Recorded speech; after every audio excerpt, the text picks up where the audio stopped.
অনেক দিন পর আবারও একটা ভ্লগ নিয়ে চলে আসলাম অ্যান্ড আমার ভার্সিটি কিন্তু এতদিন পর আবার স্টার্ট হয়ে গিয়েছে। সো ভার্সিটির ফার্স্টে কেমন ছিল সেগুলো নিয়ে থাকছে আমার আজকের ভ্লগ।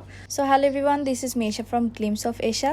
সকাল সকাল আমি ভার্সিটির জন্য বের হয়ে গেলাম অ্যান্ড আজকে আমার একটা খুবই লম্বা দিন যাবে ভার্সিটিতে।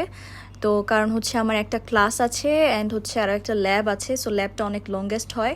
আমি কিন্তু আগের দিনে হচ্ছে খিচুড়ি রান্না করেছিলাম আর এই কিছু কিছু রান্না আমি নিজে নিজে শিখেছি কিছুদিন হলো। সো মামুনি এসেছে, আব্বু এসেছে, তো তাদেরকে আমি খুব সুন্দর মতন করে এগুলো একটু রান্না করে খাওয়াচ্ছি এখন যা যা পারি আর কি। তো সেই খিচুড়িটাই আমি পরের দিন সকালবেলায় নিয়ে বের হই। আর আমি সকালে যখন ক্লাস থাকে তখন আমি বাসা থেকে খেয়ে বের হই না, এরকমভাবে নিয়ে তারপর হচ্ছে গাড়িতে খেতে খেতে যাই। অ্যান্ড আজকে বাবা আছে, সো বাবা যখনই থাকে গাড়িতে তখন আমরা হচ্ছে এক্সপ্রেসওয়েতে যাই। তো এই তো এক্সপ্রেসওয়েতে উঠে গেলাম অ্যান্ড আমি খেতে খেতে এখন চলে যাব হচ্ছে ভার্সিটির দিকে। সো চলে আসলাম ভার্সিটিতে অ্যান্ড এটা ছিল হচ্ছে আমার ওই দিনকার আউটফিট। এই টাইপের জর্জেটের যে কামিজগুলো এগুলো আমার আরও আছে, এগুলো আমি নিজে কাস্টমাইজ করে ডিজাইন করে বানাই। আর আমার কাছে মনে হয় এই টাইপের কামিজগুলো হচ্ছে ভার্সিটি বা যে কোনো আউটিংয়ের জন্য খুবই পারফেক্ট, খুবই কমফোর্টেবল হয়। তো যাই হোক, আমার একটা ক্লাস শেষ হয়ে গেল, এখন চলে যাব হচ্ছে ল্যাবে। বাট ল্যাবে যাওয়ার আগে ভাবলাম যে আমরা একটু ছাদে থেকে ঘুরে আসি, যেহেতু এখনও 10-15 মিনিট টাইম আছে।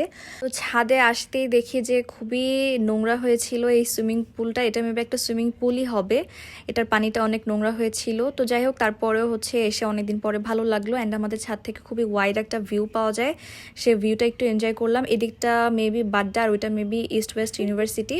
তো এই তো আমরা ঘোরাঘুরি করছিলাম অ্যান্ড আসলে আমার যেহেতু এই সেমিস্টারে প্রত্যেকটা ক্লাসে একদম পরপর পড়েছে, তা এর জন্য আমার ভ্লগগুলো অত বেশি ইন্টারেস্টিং আমি করতেও পারি না। কারণ হচ্ছে আমি আসি, ক্লাস করি পরপর, দেন হচ্ছে আবার চলে যাই। তো মাঝখানে ল্যাবও ছিল, ল্যাব ট্যাব শেষ করলাম 2টার দিকে শেষ করে দেন হচ্ছে আমরা এখন একটু ফুচকা ট্রাই করব, অনেকদিন ট্রাই করি না। অ্যান্ড এখানকার দই ফুচকাটা আমার কখনো ট্রাই করা হয়নি। তো আমরা 3জনে দই ফুচকা আর একজন নিল হচ্ছে নর্মাল ফুচকা। তো খাওয়া দাওয়া শেষ করতে করতে বাবাও চলে আসলো। এরপর হচ্ছে আমি চলে যাচ্ছিলাম এখন বাসার দিকে অ্যান্ড সেদিনকার ওয়েদার এতটাই সুন্দর ছিল, অনেক ক্লাউডি ছিল। তো এটাই ছিল আমার ভ্লগ আজকের জন্য। Thank you for watching everyone, tata.